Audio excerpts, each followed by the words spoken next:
Hey, sister students, Mr. Baker again. Hope you're doing well.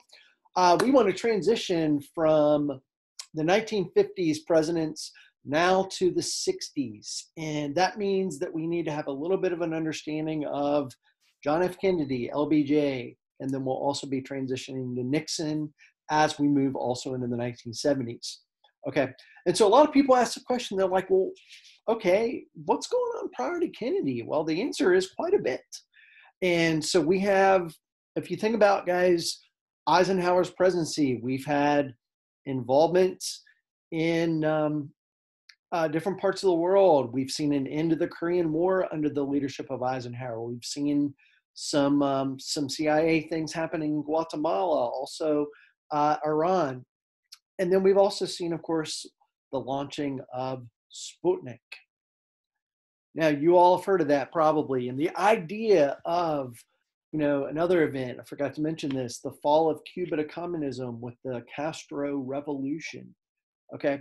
And so if you think about it, you're seeing this changing of the guard, so to speak, between a leader who's the Republican Eisenhower to the Democratic Kennedy.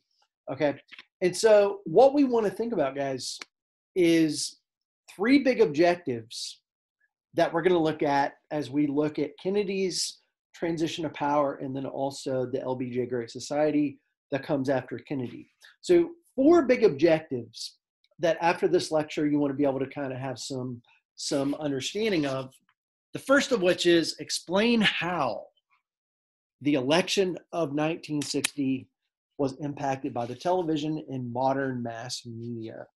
So we're talking about the idea of the use of televised debates. Okay, so we'll get to that more in a second. Explain the legacy of JFK's New Frontier vision. Now, why do I word it as vision? And part of that is, guys, he has a way he wants to do things. And unfortunately, because of his untimely death, which we'll briefly mention here in a moment, we know that he's not going to be able to fulfill his entire legacy. Okay. Which is why LBJ's Great Society kind of moving beyond the era of, or the presidency of Kennedy is so big. Thirdly, define LBJ's Great Society. Okay.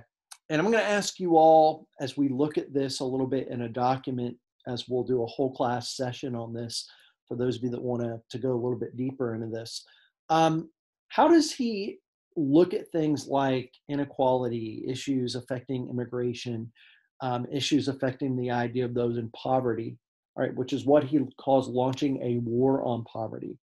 Okay. But anyway, how do different programs get established? All right. All of you probably have heard of Medicare at this point in time, the Department of Urban and Housing and Urban Development. Okay. Perhaps even VISTA, which is a program that he set up that's very similar to one that Kennedy did, but it's more of a domestic thing.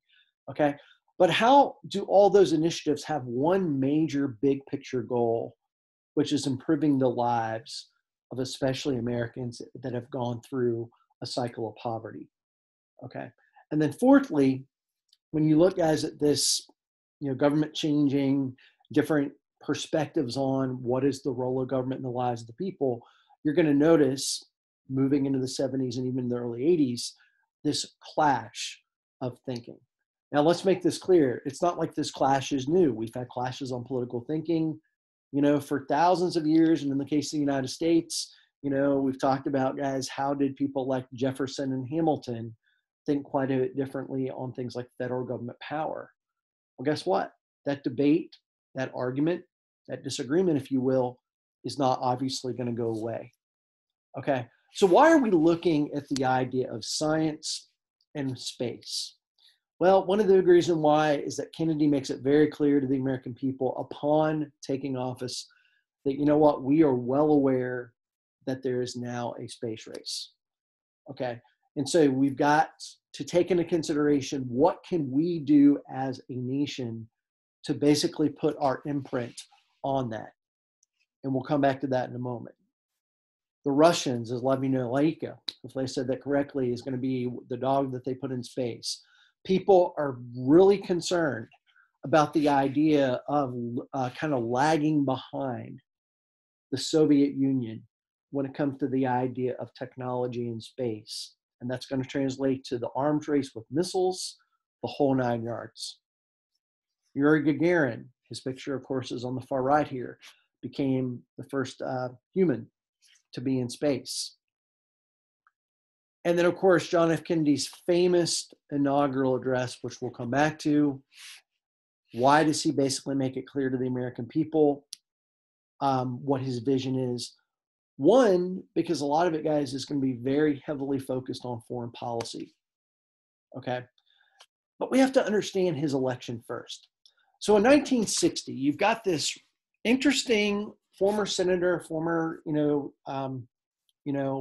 House rep from the great state of Massachusetts.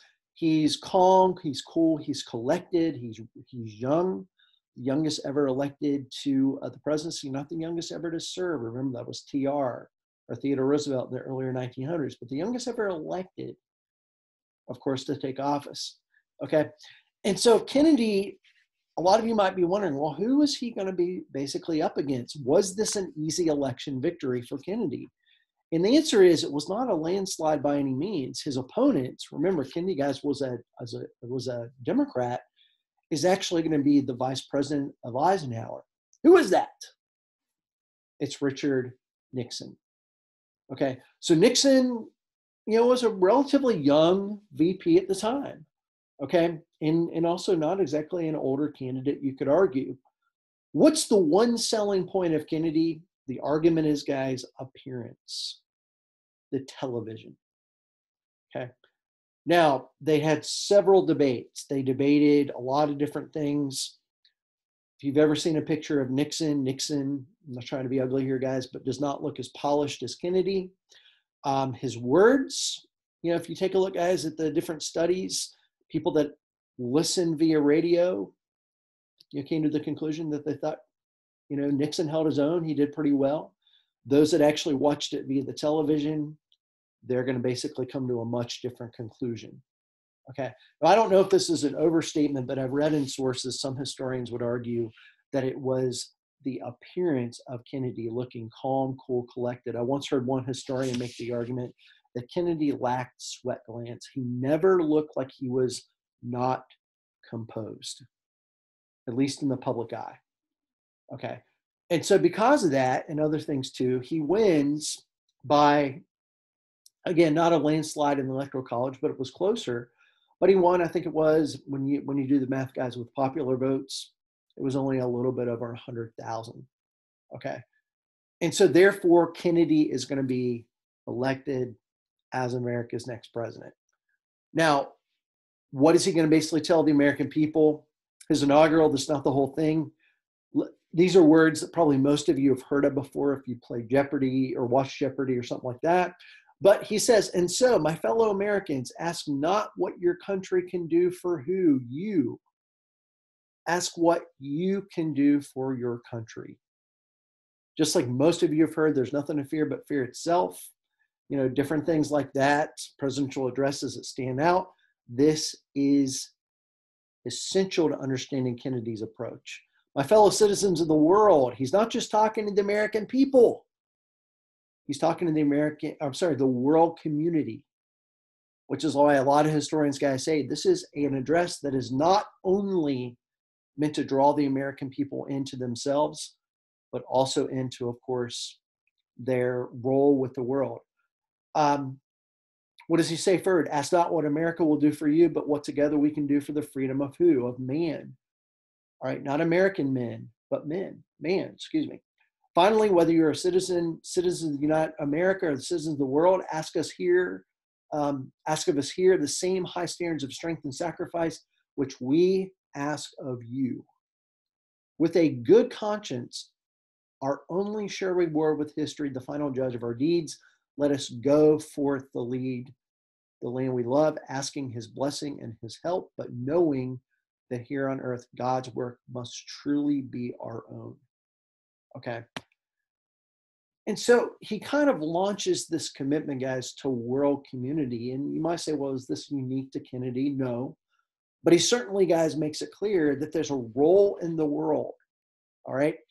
So we're going to see Kennedy is going to have, not exactly an easy presidency, right? Cuban Missile Crisis, which we talked about quite a bit under his foreign policy in our unit on the Cold War, okay? But he launches this new frontier. Now, to a lot of people, they ask the question, what is this new frontier? Well, to a lot of people, guys, the new frontier is Kennedy establishing a lot of, youthful presence with the office, but more importantly, kind of moving us in the direction of, again, doing things that define America in a certain way. All right. One of the bigger things, two things stand out to me, and certainly this is the tip of the iceberg. One, his commitment to a moon landing. Okay. Now, you all know as well as I do, July 20th of 1969, which is when the moon landing happened. Kennedy, unfortunately, is not there to see it, but certainly his legacy. And I think it was in his address at, it wasn't Baylor, it was Stone University in Texas, where he basically makes it clear to the American, Rice, I think it was, but he says to the American people, we're not going about this venture of reaching the moon because it's easy. We're doing it because it's hard, as he would have said in his much more eloquent Massachusetts or Bostonian accent. But what's the point, guys? The point is that we as people, as Americans particularly, we must challenge ourselves to be where we are not already. Okay. I think that's a big vision, guys, of the new frontier. Now, a lot of you might be thinking, okay, well, what about the Peace Corps? We're going to look at that more in a second, but that is a huge legacy. Guys, if you take a look at his full first inaugural, part of it that we read as well, he's really getting at this vision of helping out those that basically are not in the position to maybe help themselves to the same extent. Okay. I would argue, for those of you that are not familiar with this, we're going to look at the website here in a moment. This is one of the bigger legacies of Kennedy. I know we always think about, the way that he looked at the space race to an extent. We look at the way that he dealt with, the Cuban Missile Crisis, which again was a tough crisis, as we know, the way that he obviously dealt with other things. But the big thing, I think, guys, that stands out to me is his legacy with the Peace Corps. It's an ongoing thing that even now Americans are still heavily involved in. Okay. And then, of course, his untimely death in Dallas, Texas, November 22nd of 1963. Okay. So the question is, okay, Mr. Baker, why are you mentioning the Peace Corps? Well, let's take a look at a couple of things with the Peace Corps. We're not going to do the whole website, but things to think about if you want to explore the Peace Corps in your own time. Go to peacecorps.gov. We're going to look at the website and ask yourself, what are the main reasons why Kennedy wanted to create it? Part of it, there's scholarly thought about this, that a lot of that was to bring America into other countries, that were maybe threatened by communism more, and to be able to provide them a blanket of assistance. The other thing is, guys, for the outside world to understand us, and also for us to be able to understand the outside world, right? Heard a story one time that, one lady told, I think she was going to Angola or somewhere in Africa.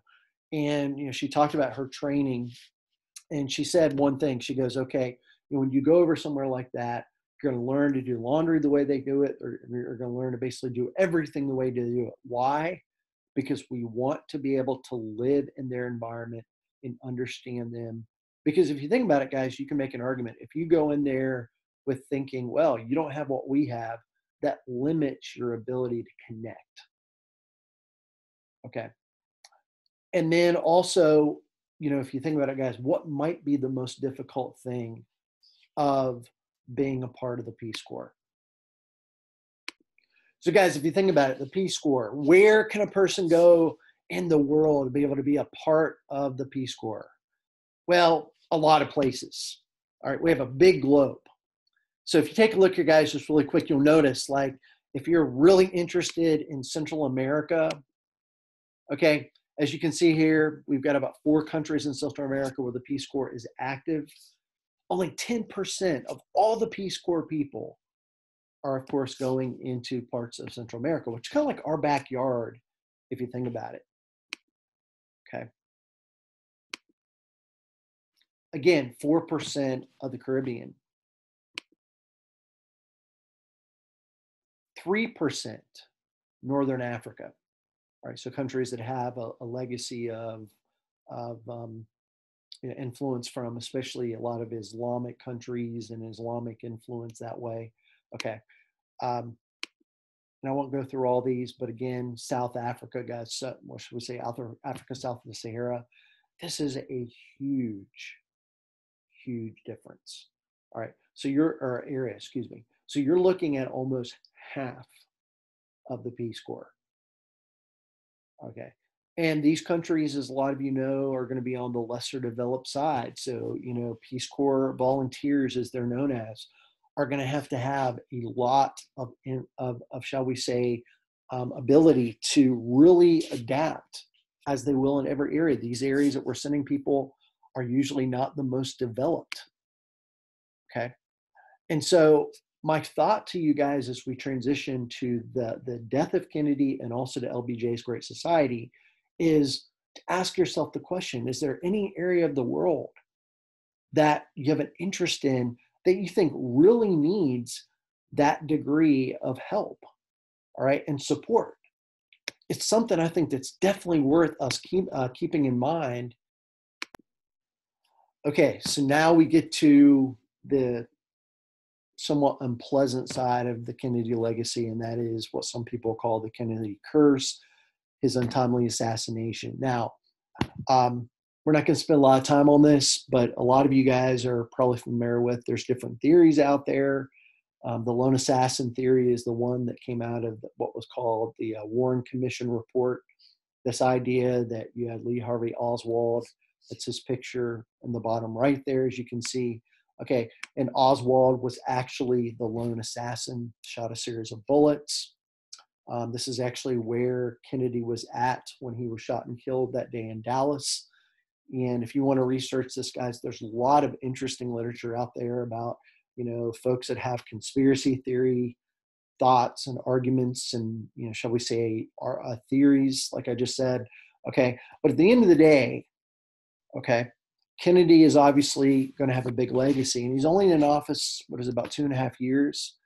But the idea of passing the torch, okay, which is going to be his successor, Lyndon B. Johnson.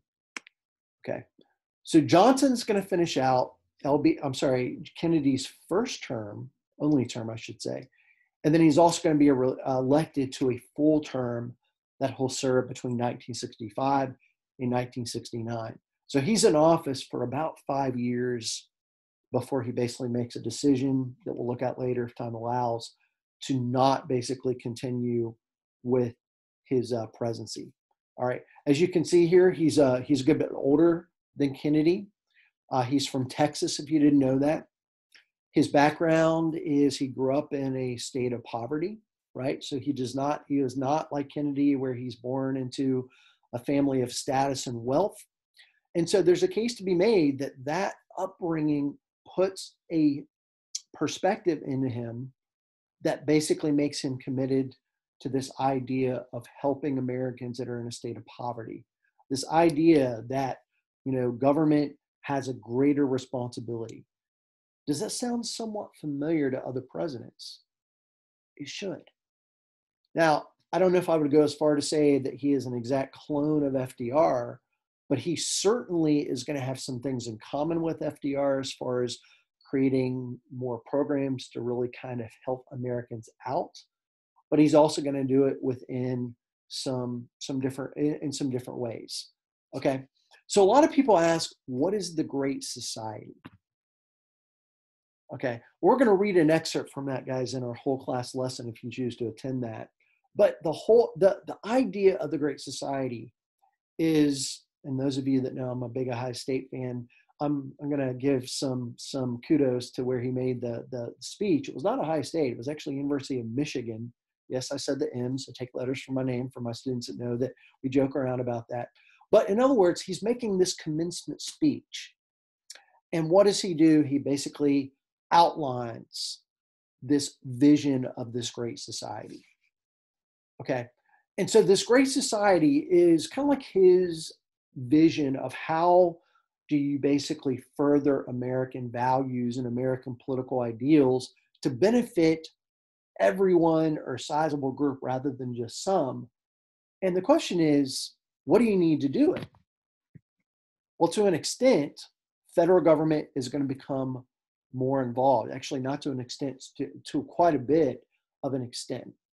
Okay, so he commits himself, guys, to several big goals. Expanding civil rights. If you go back to the civil rights movement, we talked about this a couple of sessions ago.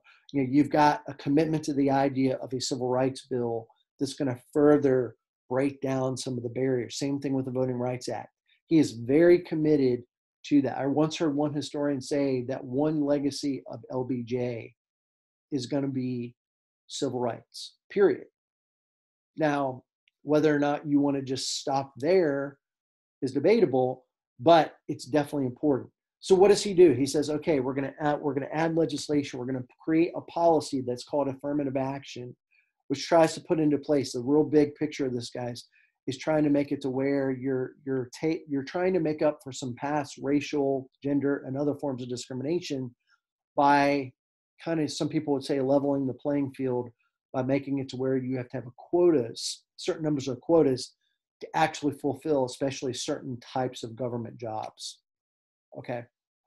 And there will be something to be said about that. Again, that objective about conservative versus liberal ideologies clashing, that is one thing that you'll see moving further into the 70s and even the later 60s and the earlier 80s. Okay. He comes to the conclusion that immigration needs reform. So you're going to see, guys, all those quotas that go back to the 1920s. He's going to say, you know what, some of those quotas are not doing, right by the standards in which we want to basically make America available to some. Now, I don't think he's advocating the idea of opening up the floodgates entirely, but he's trying to make it to where, you're going to have greater opportunity from parts of Asia, parts of Latin America, et cetera, et cetera. Okay. What you notice, guys, is that immigration reform tends to be a pretty big piece of the puzzle. Okay. You even see another act that comes to mind, the earlier 90s when HW was in office. You see another immigration act that's going to also kind of change somewhat of the cultural landscape of the United States. Now, when I say cultural landscape, what we're talking about is people moving in, the religions they're going to bring with them, the languages, the customs, the traditions, all of those things are vital. Again, there's a case to be made that there's a civil rights connection there, all right, or at least a connection along those lines. Okay. And then probably his biggest legacy other than those things is going to be what we associate with the war on poverty. Now, why does he act on this? Because one of the criticisms, guys, that you find with Kennedy is that he wasn't as proactive along these lines. And, I've read sources that would say that if Kennedy were to get beyond his first term, that he would have maybe had a bit more of a focused agenda. Well, at the end of the day, LBJ is definitely going to take this into the direction and get Congress on his side. There's a gentleman that writes a book called The Other America named Michael Harrington, Okay. And this guy, just real quick, guys, outlines all these issues of poverty. What are some of the things? He points out the fact that one of the biggest age groups, he goes into ethnicity as well, but one of the biggest age groups that are basically struggling with poverty in larger numbers are the group that is basically in what you would call the elderly age, 65 and older. Okay. And so what does he basically do? Well, he says, okay, if you have poverty because of limited education access, limited access to things like healthcare, limited, let's say, activities to kind of provide good housing for others, again, an economic side of it, then his Great Society and his war on poverty focuses on adding federal involvement in education, supporting more involvement in the healthcare approach. And then, as you can see, they're also creating executive agencies to actually move the country further. Okay. And so, you'll notice, guys, in education, elementary and secondary education acts. the argument is you've got a lot of places around the country, particularly rural America, that is basically not having access to the same quality and the same kinds of resources. Therefore, federal government has a right and an obligation and a responsibility to bring those things to those people. Okay. And so that's a big thing. All right. Now, the question is that effective? Well, there's debate on that, right? At first, you notice technology enhancing in the classroom, et cetera. The argument that comes up later is that while there is a degree of kind of like a small scale slope of shall we say, improvement, that in probably the next 5, 10, 15 years, some of that growth is actually going to kind of like straighten, I guess I would say. But it's a step in the right direction. Okay. And then also Medicare. Medicaid as well, but particularly in this case, Medicare. Remember what I just said? Age plays a role with poverty in this case. Okay. And so Medicare is going to be one of those programs that is created. You got to be 65 years of older to get access. Medicaid is not based off age as much as it is financial circumstance. But at the end of the day, again, government is basically making it clear. Think about it like this. If you are, let's say, in poverty and you don't have access to good prenatal care, right? The care that a woman or a family would need to make sure that their baby is, making certain strides in the different, phases of childbirth or bearing or whatever. Okay, then there's a problem there. Same thing if you're talking about women that don't have access to the number of calories that they need per day. Okay, and so all those different things are going to be a part of his war on poverty.